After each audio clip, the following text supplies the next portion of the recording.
నమస్తే time today news కి స్వాగతం. మల్కాజ్గిరి అసెంబ్లీ పరిధిలోని వినాయక్ నగర్ మౌలాలి డివిజన్ లో బీజేపీ పార్లమెంట్ అభ్యర్థి ఈటెల రాజేందర్ ఈ రోజు రోడ్ షో నిర్వహించారు. ఈ సందర్భంగా ఆయన మాట్లాడుతూ కాంగ్రెస్ బీఆర్ఎస్ పార్టీలు దొందే అని విమర్శించారు. అమలు కాని హామీలు ఇచ్చి ప్రజలను మభ్యపెట్టి అసెంబ్లీ ఎన్నికల్లో గెలిచింది కాకుండా పార్లమెంట్ ఎన్నికల్లో కూడా అవే దొంగ హామీలు ఇచ్చి ప్రజలను మోసం చేయడానికి ప్రయత్నిస్తున్నారని దుయ్యబట్టారు.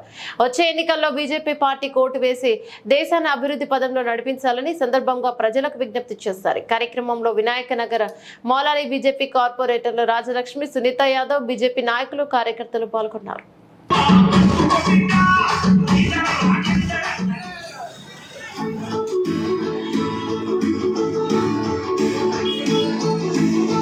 నేను 6 నెలల నుంచి మొత్తుకుంటున్నా, రేవంత్ రెడ్డి ఇచ్చిన హామీలు అమలు కావు అని చెప్పి మొత్తుకున్నా, కానీ నమ్మలే. ఇవాళ మళ్ళీ అదే మాట హరీష్ రావు గారు కూడా మాట్లాడతాడు. ఇవన్నీ పక్కకు పెట్టు, మహిళలకు ఇచ్చే 2500 రూపాయలు పక్కకు పెట్టు, డబుల్ బెడ్రూమ్ పక్కకు పెట్టు, రైతులకు ఇచ్చే 2 లక్షల రూపాయలు రుణమాఫీ ఒకేసారి కనుక చేస్తే ముక్కు నేలకు రాస్తా అని చెప్తున్నాడు. శాశ్వతంగా రాజీనామా చేసి మళ్ళీ పోటీ చేయని చెప్తున్నాడు. దానికి స్పందించలే రేవంత్ రెడ్డి గారు. ఇస్తా అంటాడు. మళ్ళీ ఈ ఓట్లు పడేదాకా, ఈ ఓట్లు డబ్బలు పడేదాకా ఎన్ని మాటలని చెప్తాడు. ఒట్టెక్కేదాకా ఓడమల్లప్ప, ఒట్టెక్కినాక పూడమల్లప్ప. రేవంత్ రెడ్డి ఎవరు నమ్ముతామా? కేసీఆర్ 10 ఏళ్ళు నమ్మినాం, ఆగమైపోయినాం మనం. డబుల్ బెడ్రూమ్ల గురించి ఎంత గొప్ప చెప్పిండు. పొడలత్తే ఎక్కడ పడుకుంటుంది, బిడ్డ ఎత్తే ఎక్కడ పడుకుంటుంది, అల్లు ఎక్కడ పడుకుంటుంది చెప్పిండా? ఇచ్చిండా డబుల్ బెడ్రూమ్? ఆయన బాగుపడ్డాడు తప్ప ప్రజలు బాగుపడలేదు. కాబట్టి మీ అందరికీ నేను ఒక్కడే విజ్ఞప్తి చేస్తాను. మల్కాజ్గిరి పార్లమెంటు పరిధిలో ఎన్ని బస్తీలు ఉన్నాయి, బస్తీలలో ఉండే జనం ఎంత, వాళ్ళకు 1000 రూపాయలు ఇవ్వన్నా, 2000 రూపాయలు ఇవ్వన్నా, 3000 రూపాయలు ఇవ్వనా అని చెప్పి లెక్క రాస్తున్నాడ. ప్రజలారా, నేను చేయబట్టి 2000 3000 అయితే ప్రమాణం తీసుకోండి.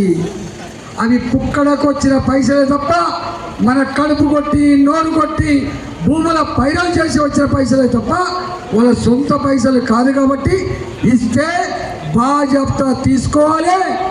హుజురాబాద్ ఏం చేసిండ్రో 2021లో ఇవాళ కాంగ్రెస్ పార్టీ కూడా కర్రు కాల్చి వాత పెడుతున్న విషయం మరి మర్చిపోతున్నారు. వాళ్ళు మీరు అనుకుంటున్నారు లీడర్ చెప్పగానే, లీడర్ చెప్తే ఎప్పుడు వింటారు? లీడర్ చెప్పేది ప్రజలకు ఇష్టమున్న చెప్తే వింటారు తప్ప ప్రజలకు ఇష్టం లేని చెప్తే వింటారా? ప్రజలంతా మోడీకి ఓటేయాలని చెప్పి అనుకుంటే, ప్రజలంతా ఈటలన్నకు ఓటేయాలని అనుకుంటే, ప్రజలంతా కమలంపు గుర్తును గెలిపించాలనుకుంటే ఇవాళ నాయకులు అమ్ముడు పోయి మీరు కాంగ్రెస్ పార్టీకి ఓటేయమని వేస్తారా? మనకు గొడవలు ఎక్కడ కనబడుతున్నామా? మనకు ఆలోచన లేదా? ఇవాళ మీరు అనుకుంటున్నారు డబ్బును నమ్ముకున్నాడు, మద్యం సీసాలు నమ్ముకున్నాడు, అధికారులు దుర్యోగం నమ్ముకున్నాడు, దౌర్జన్యాన్ని నమ్ముకున్నాడు. కేసీఆరే మట్ల కలిసిపోయిండు. రేవంత్ రెడ్డి కూడా గది పడుతుంది. ఇప్పుడు మా శేఖరణ చెప్పిండు గొర్రెల కథ, కానీ నేను దాన్ని జోలికి పోను. మీరంతా ఇక్కడ ఉన్నారు. రేవంత్ రెడ్డి గారు ఇచ్చిన మాటలు అమలైనవి అని చెప్పి ఒక్కొక్కటి అడుగుతా. అమలైందని చెప్పండి, అమలు కాకపోతే అమలు కాలేదని చెప్పండి. మహిళలకి, తెలంగాణ ఆడబిడ్డలకి నెలకు ఫస్ట్ వీక్లో 2500 రూపాయలు బ్యాంకులలో వేస్తా అని చెప్పిండు. 4 నెలలు గడిచిపోయింది. వేసిండా అమ్మ 2500 రూపాయలు? ఏదా? ఒకటి.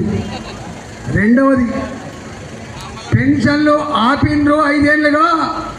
భర్తలు చనిపోయిన వాళ్ళు, భర్తలు 10 ఏళ్ళు పట్టింది నువ్వు పతనం కావడానికి, ఎక్కువ రోజులు పట్టాయి రేవంత్ రెడ్డి అని చెప్పి హెచ్చరిస్తా ఉన్నాం.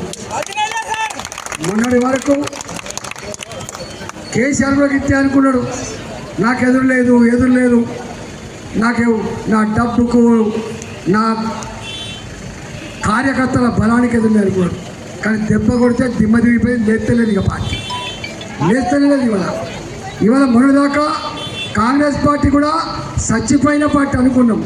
కేసీఆర్ మీద కోపంతో మనము కేసీఆర్ ఒకటైతని చెప్పి విష ప్రచారం చేస్తే ఇవాళ నమ్మిన ప్రజలు కేసీఆర్ ఓడగొట్టాలని చెప్పి రేవంత్ రెడ్డి కొట్టేసింది తప్ప రేవంత్ రెడ్డి గొప్పతనాన్ని, రేవంత్ రెడ్డి అనుభవాన్ని, రేవంత్ రెడ్డి హామీలను వాళ్ళు పరిగణలోకి తీసుకోలేదు, ఓటు వేయలేదు.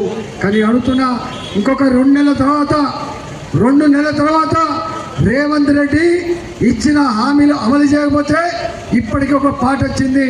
మొన్న ఏ గొంతుక ఏ పాట అయితే రేవంత్ రెడ్డిని ఆకాశానికి ఎత్తిందో అదే పాట ఇవాళ మళ్ళీ రేవంత్ రెడ్డిని బండకేసి కొడుతుంది. మీ సోషల్ మీడియా చూసుకోండి. ఆనాడు ఎవరు రాసిండ్రో, ఆనాడు ఎవరు పాడిండ్రో ఇవాళ అదే మనిషి రాసిండు, అదే మనిషి ఇవాళ పాడిండు. మనం ఇవాళ మౌలాలి మల్కాగిరి, అదేవిధంగా వినాయక నగర్ 3 వార్డులలో మేము 3 డివిజన్లలో ఇవాళ ర్యాలీ తీస్తే ప్రజలందరూ కూడా బయటకు వచ్చి పిల్లలతోటి మాకు ఇట్లా కల్పిస్తారు. అంటే ఎంత ఇష్టం ఉందో, ఎంత ప్రేమ ఉందో దాన్ని బట్టి మనకు అర్థమవుతుంది. మొన్ననే నరేంద్ర మోడీ గారు మల్కాగిరి చౌరస్తాలో ర్యాలీ తీస్తే పిల్లలు ముసలి వారితో సహా వచ్చి మోడీ గారికి అభినందించిన తీరు చూసి ముక్తుడైన మోడీ గారు ఒకటే మాట చెప్పిండు, రాజేంద్ర జీ आप मलकानगिरी में जीत के आओ, जो काम पेंडिंग है वो काम करके दिखाएंगे. वो लोगों को रोड चाहिए, ड्रेन्स चाहिए, पानी का पाइपलाइन चाहिए और रेलवे लाइन चाहिए. जो कुछ वो मांगता है वो सैंक्शन करेंगे. हम हमारा बात प्रजा को बोलो बोल के हमको आदेश दिया है. ఇవాళ మేము పోవడానికి సిద్ధంగా లేరనే విషయం ఇవాళ తెలియదు. 13వ తారీఖు నాడు ఓట్లు వేసిన తర్వాత జూన్ 4వ తారీఖు నాడు ఫలితాలు వచ్చిన తర్వాత 2 పార్టీల దిమ్మ తిరిగిపోతుందని చెప్పని చేస్తూ ఉన్నాం. ఇవాళ 17 సీట్లలో 2 నెలల క్రితమే అమిత్ షా గారు రిపోర్ట్ ఇచ్చిపోయిండు. తెలంగాణలో ఇప్పటికే 12 సీట్లు గెలిచే ఆస్కారం ఉన్నది. మిగతా 5 సీట్లలో కూడా బ్రహ్మాండంగా నువ్వా నేనన్నట్టు ఉన్నాం. నా కార్యకర్తలారా, ప్రజలారా సంపూర్ణ ఆశీర్వాదం ఇవ్వండి. భారతీయ జనతా పార్టీ ఢిల్లీలో నరేంద్ర మోడీ గారు మళ్ళీ ప్రధానమంత్రి అవుతారని చెప్పి వారు అప్పీల్ చేసిపోయింది, మీ అందరికి తెలుసు. ఇవాళ నేను అడుగుతున్నా, మొన్నటిదాకా కేసీఆర్ గారు ముఖ్యమంత్రిగా ఉన్నారు. ఆనాడు టీఆర్ఎస్ పార్టీ ఎంపీలు ఉంటే చెప్పేటోడు, అయ్యా మీరు ఢిల్లీకి పోతున్నారు, పార్లమెంటు సమావేశాలు అవుతున్నాయి, తెలంగాణ కోసం కొట్లాడమని చెప్పేటోడు. సమస్య పరిష్కారం అయితే కాదా పక్కకు పెడితే చెప్పేటోడు. కానీ వాళ్ళ ముఖ్యమంత్రి ఉన్నాడా కేసీఆర్ గారు?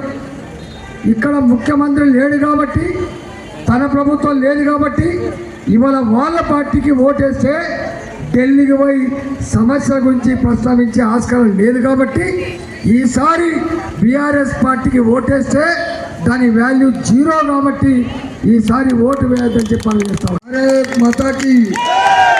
భారత్ మాతాకి ఇప్పటికే కిలోమీటర్ల తరబడి ర్యాలీ తీసినాం. మీ అందరికీ ఒక్కటే విజ్ఞప్తి చేసిపోదలుచుకున్నా, మొన్నటి ఎన్నికల్లో ఇక్కడి ప్రభుత్వ ఏర్పాటు కాబట్టి మనకు నచ్చిన వాళ్లకు ఓటేసుకొని గెలిపించిండ్రు. కానీ ఆనాడే చెప్పిండు, ఈ దఫా మీకు ఓటేస్తుండొచ్చు కానీ వచ్చే ఓటు మాత్రం నరేంద్ర మోడీ గారికే వేస్తా అని చెప్పి బాధ్యత చెప్పింది. అయినా దింపుడు కళ్ళంకాడి ఆశతో అటు బీఆర్ఎస్ పార్టీ ఇటు కాంగ్రెస్ పార్టీ మరోసారి ప్రజల్ని వంచే మోసగించే ప్రయత్నం చేస్తున్నారు.